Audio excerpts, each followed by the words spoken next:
Pakistan Argentina کو JF-17 دینے گیا تو وہاں بھی امریکہ نے یہ ڈیل نہیں ہونے دی اور ارجنٹینا کو F-16 کی بڑی آفر کر دی، اور اب بھی جب ترکی کو پاکستان JF-17 دینا چاہتا ہے تو اب بھی اس ڈیل کے درمیان میں امریکی F-16 آ گیا ہے۔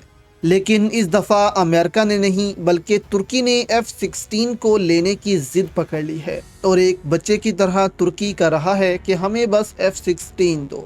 اس سے اردوغان کی کس سوچ کو نقصان پہنچ رہا ہے اور ترک آرمی کا مورال اس سے کیسے ڈاؤن ہو رہا ہے، یہ بھی آپ کے سامنے رکھیں گے۔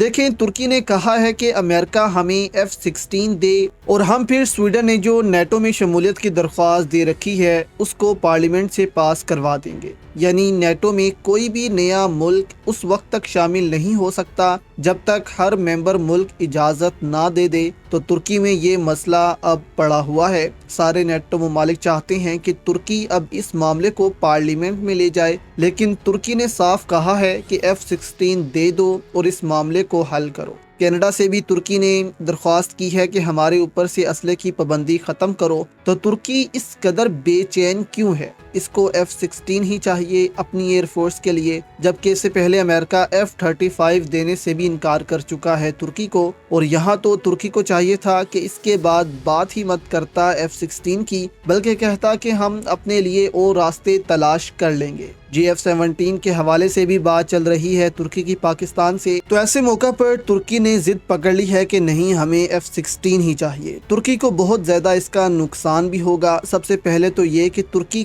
کان طیارے کے منصوبے میں پاکستان کو شامل کر چکا ہے۔ ظاہر ہے پاکستان بھی اس میں سرمایہ کاری کرے گا، لیکن ترکی خود تیار نہیں کہ وہ JF-17 میں انویسٹ کرے اور ایک اسلامی ملک کو فائدہ دے، جبکہ JF-17 کا دنیا بھر میں بہت نام بن چکا ہے۔ ابھی حال ہی میں جاپان کے آفیشلز JF-17 کی بہت تعریف کر چکے ہیں کہ جاپانی ایئر فورس کو اس طیارے کو اپنی ایئر فورس میں شامل کرنا چاہیے۔ تو ترکی F-16 کے پیچھے اس قدر کیوں پڑا ہوا ہے؟ دوسرا یہ کہ اس سے ترک ایئر فورس کے مورال کو بہت نقصان ہوگا کہ ہم F-16 کے بنا کچھ نہیں ہیں۔ اگر F-16 ملے گا تو ہی ہم ایک بہتر ایئر فورس بن سکیں گے، نہیں تو نہیں۔ اس سے ترکی پہلے سے کمزور اپنی ایئر فورس کو اور زیادہ ڈاؤن کر رہا ہے۔ اس لیے ترکی کو یہاں پر چاہیے کہ F-16 کو چھوڑ کر کسی اور طیارے کی طرف آئے۔ JF-17 نہیں بھی لینا تو روسی طیاروں کی طرف آئے یا ساؤتھ کوریا سے کوئی ڈیل کر لے، تاکہ ترک صدر نے جو اپنی قوم کو خواب دکھایا تھا کہ وہ ان کا سر کبھی جھکنے نہیں دیں گے،